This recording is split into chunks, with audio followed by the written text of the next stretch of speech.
আসসালামু আলাইকুম। Hello everyone, সবাই কেমন আছেন? আশা করি আপনারা সবাই ভালো আছেন। আমিও আল্লাহর অশেষ রহমতে আলহামদুলিল্লাহ ভালো আছি। এই যে দিহার আব্বু এখানে ফল ফ্রুট নিয়ে আসছে, আমি বলছিলাম নিয়ে আসার জন্য। ডাক্তার আমাকে অ্যান্টিবায়োটিক দিয়েছে, ওই অ্যান্টিবায়োটিক খাইলে আমার শরীর কাঁপে, অনেক দুর্বলতার আগে। এই জন্য ওর আব্বুকে বলছিলাম আপেলও নিয়ে আসতে। ওর আব্বু বলতেছে আমি তো আপেল পাই নাই, আর ভাবছি এই দুটো আঙ্গুর খাওয়ার পরে নিয়ে আসবো। আমি বলছি আচ্ছা ঠিক আছে, সমস্যা নাই। তারপরে এখানে জিহাদ তো বসে রয়েছে আর আমি এগুলো গোছাচ্ছি। জিহাদ মানে এগুলো খাইতেই চায় না, আমি অনেক জোরে ওরে খাওয়াই।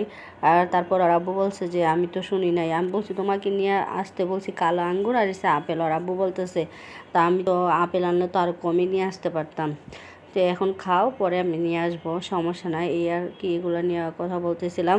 আর এখানে যে কালো আঙ্গুরটা আমার অনেক অনেক অনেক অনেক পছন্দ, কারণ জামের মতো লাগে আর কালো আঙ্গুর অনেক মিষ্টি থাকে, এই জন্য আমার অনেক খেতে ভালো লাগে। তারপরে যে ফিল্টারে পানি নাই, আর জিয়াদের আব্বুকে বলছি এটা ওর আব্বু এটা ধুইয়া দিলে ভালোভাবে, তাহলে পানিটা মানে খুব ইজিভাবে চলে যায়। না দিলে পানির যে একটা আয়রন, ওই আয়রনে এটার মানে পানি অনেক টাইম লাগে পানি দিতে। আমি দিকটা কাজ করি আর পানি দেই, আর দৈনিক আমাদের 2 জগ পানি লাগে, 2 জগ পানি লাগে। এই যে ওরা অনেক ইয়া করে ধুচ্ছে, আর আমি এখানে ক্যামেরা ধরে আর আঙ্গুর খাচ্ছিলাম। আর মানে এত সুন্দরভাবে ওরা বইটা ধোয়, আর আমার কি হয়, আমি ধুই না। আর এটার মধ্যে লিখা আছে যে কোনো ডিটারজেন্ট ব্যবহার করা যাবে না, এই জন্য আমি আর এটার মধ্যে ডিটারজেন্ট ব্যবহার করে ধুই না, এইভাবেও ধুই না। আর এখন মিনিমাম 1 সপ্তাহ আমি ইজিভাবে পানি এটার মধ্যে ঢুকাইতে পারবো খুব দ্রুত। আর ওইভাবে করলে মানে আমি এদিক দিয়ে কাজ টাজ করি, পানি যাইতে অনেক টাইম লাগে। তারপর ওর আব্বু কথা বলতেছিল যে আমার খালি মানে বাইরের খাবার ওর আব্বু খাইলে অনেক সমস্যা হয়ে যায়। এখন কিছু তো করার নাই, রমজান মাস, ইফতারি সবার সাথে করতে হয়। তো আমি বলছি তুমি যে বাইরের খাবার খাও না, এই জন্য হয়তো তোমার এরকম লাগে, এই আর কি। তারপরে এখন আমি চলে যাব একটু, যে আমার যা আমাকে ড্রেসটা দিছে, ওই ড্রেসটা আমার বাবার বাসার উপরে, আমার বাবার বাসা 5 তলা, ওরা থাকে 6 তলা। একটা মহিলা খুব সুন্দরভাবে ড্রেস বানায় আর রিজনেবল প্রাইসে। আর এখন বাইরে যে দাম, যে সামনে যদি ঈদ, রমজান মাসে মানে এখনই তো ড্রেস না অফ করে দিছে মানুষ, যে পরিমাণ সারা বছর না বানালেও এই ঈদে মানে সবার একটা আনন্দ থাকে, এই জন্য সবাই কি বানায় আর ড্রেস নিতে চায় না, আর অনেক প্রাইসটা অনেক বেশি রাখে। তাই আমি ভাবছি যে রেগুলার জামা পরবো, এত আর বাইরে নিয়ে বানানোর কি দরকার ছিল। আমিও বানাইতে পারি, যদি আমার মেশিনটা বিক্রি করে দিছি মেশিন, এই জন্য আমি এখন বানাইতে পারতেছি না। আমি নিজে কাটতে পারি না, আমার আব্বু কাটতে দেয়, আমি বানাইতে পারি। তারপর ওর আব্বুরে বলছি, জিহাদকে মাদ্রাসায় দিয়ে আসলাম, ওর আব্বুকে বলছি চলো, আর আমি দিদা আমার বাবার বাসায় চলে যাব আর ড্রেসটা দিয়ে আসবো, আর তুমি দোকানে চলে যাবা, একসাথে বের হই। তারপরে এই যে বাবার বাসায় চলে গেলাম। এখানে আমার আপু মুরগি, ওনার এত শখ মুরগি পালার, গ্রাম থেকে আমার আরেকটা আপু বাসা থেকে কিনা নিয়ে আসছে একটা মুরগি 500 টাকা করে, একদম অরিজিনাল যে দেশি মুরগিটা, 500 টাকা করে দুইটা। একটা মারা গেছে, এরপরও আরেকটা মারা গেছে, তাও ওনার শখ মুরগি পালবে। এখন আবার ঢাকার থেকে কিনা এগুলা পালতেছে।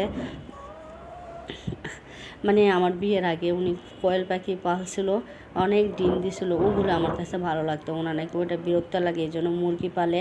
আর এখানে আমার আপু নাকি আমার আম্মু নাকি ভাবি কে জানি না, এখানে যে কী যেন বলে কালিজিরা ধুইয়া রৌদ্র দিয়ে রাখছে। আসলে কালিজিরার মধ্যে অনেক ময়লা থাকে, এগুলো ধোয়া ছাড়া দেখে খাওয়া যায় না, এই জন্য হয়তো এটা ধুয়ে দিয়েছে। আর আমি এটা ধরতেছি, আমার কাছে অনেক ভালো লাগতেছিল।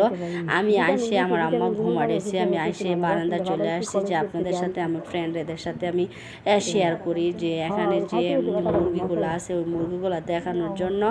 তারপরে ভাগ্নির রুমে গেলাম, ভাগ্নি, আমার আপু, আমার ভাবি, ওরা সবাই একসাথে আছে আপাততে, হয়তো কয়েক মাসের ভিতর ওরা আলাদা হয়ে যাবে। আর এই যে ওই অ্যাকুরিয়াম আনছে একটা, এই অ্যাকুরিয়ামে মাছ দিচ্ছে। আর আমি বলতেছিলাম যে এগুলো আইন না তো তুই লস করছো, এটার দাম গিয়া পড়ছে 2500 টাকা। তা আমি বলছি বড়গুলা কিনলেই এখন 6-7 হাজার টাকার ভিতরে কিনা যায়, অনেক সুন্দর অক্সিজেন যে মানে আমার কাছে এতটাই ভালো লাগে ওইটা। তো বলতেছে বাসার যদি চেঞ্জ করি তাহলে নিয়ে নিব। আর দেখেন এই যে আমার কাছে এই মাছগুলো অনেক সুন্দর লাগতেছিল, আদার দিচ্ছে আর অনেক যত্ন সহকারে এগুলো পালে, আমার কাছেও অনেক ভালো লাগে। আমার ছেলে একদিন দেখে আইসা বলতেছে যে আম্মু দেখো তো এগুলা আমাকে তুমি কিনা দেবে। আমি বলছি সমস্যা নাই, আমি তোমাকে কিনে দেবো। আমার ছেলে এখন ওই সৌন্দর্য সব কিছু বুঝে, কিন্তু সমস্যা হচ্ছে আর ঠিকভাবে রাখে না। এই যে দেখেন আমার বাবার বাসার এই যে রুমটা, এই রুমের মধ্যে যে আমার কত স্মৃতি, কত কি, মানে হয়তো বিল্ডিংটা আমার মানে ভাড়া বাসা, কিন্তু এই বাসায় আমার অনেক স্মৃতি রয়ে গেছে, অনেক স্মৃতি আছে। এখন আর ওরকম আপন আপন লাগে না, পর পর মনে হয়।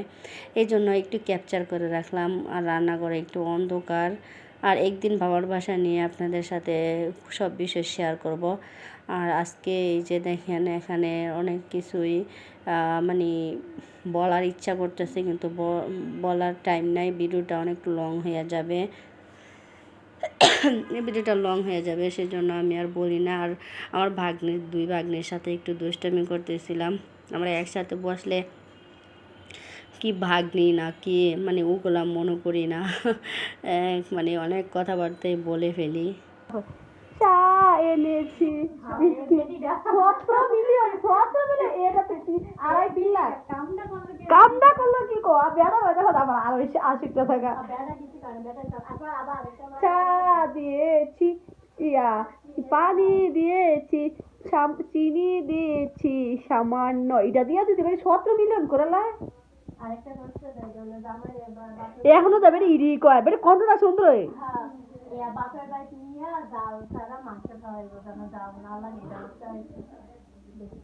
চা এনেছি ইডি আমার মনে আছে, এটা আমার বাইরে লেগেছে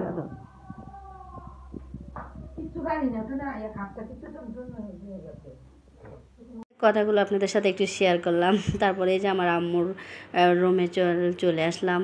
এই যে তারপরে একটু বাজারে গেলাম, বাজারে না আমার ফোনটা একটু সমস্যা দেখা দিচ্ছে, কম্পিউটার দোকানে গেছি, ওখান থেকে আসতেছিলাম আমার আপু দুইটা কবুতরের বাচ্চা নিয়ে আসছে। তা আমি বলছি আপু কোথা থেকে আনছো, তা আপু অ্যাড্রেসটা আমাকে বলছে। তা আমি ওখানে তাড়াহুড়া করে গেছি, যাই আমিও নিয়ে আসছি। আমি অনেকদিন যাবৎ খুঁজতেছি, এগুলো সবসময় পাওয়া যায় না, হঠাৎ সামনে পড়ে, তখন হয়তো টাকা থাকে না, হয়তো মানে আনার কোনো মন মানসিকতা থাকে না। এখন আমি কয়েকদিন যাবৎ খুঁজতেছিলাম, কারণ আমি যেহেতু একটু উইক, এই জন্য আমি ভাবছি এগুলো খাইলে হয়তো ভালো হবে।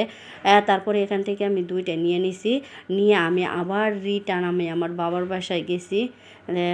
কারণ এখানে দুইটা, আমার আম্মার একটা দিব আর আমি একটা খাবো, দুজনে দুইটা খাবো। আর আমি বুঝতেছিলাম না কোনটা কিনবো। এখন বড় আমি শুনছি কবুতরের বাচ্চা নাকি বড়গুলা চেয়ে ছোটোগুলা বেশি ভালো, কারণ ছোটোগুলোর মধ্যে মানে মাংস ভালো হয় আর এসে রক্ত বেশি হয়, আর বড়গুলা নাকি শুকনা শুকনা থাকে। এই জন্য ওই মামা বলতেছে মা তুমি তোমার যেটা পছন্দ তুমি ওইটাই নাও, এখানে অনেকগুলো আছে। আর ওনাকে বলছি একটু কমানোর জন্য, একটু কমায় না, 300 টাকা, আমার আপুও 300 টাকা দিয়ে নিছে।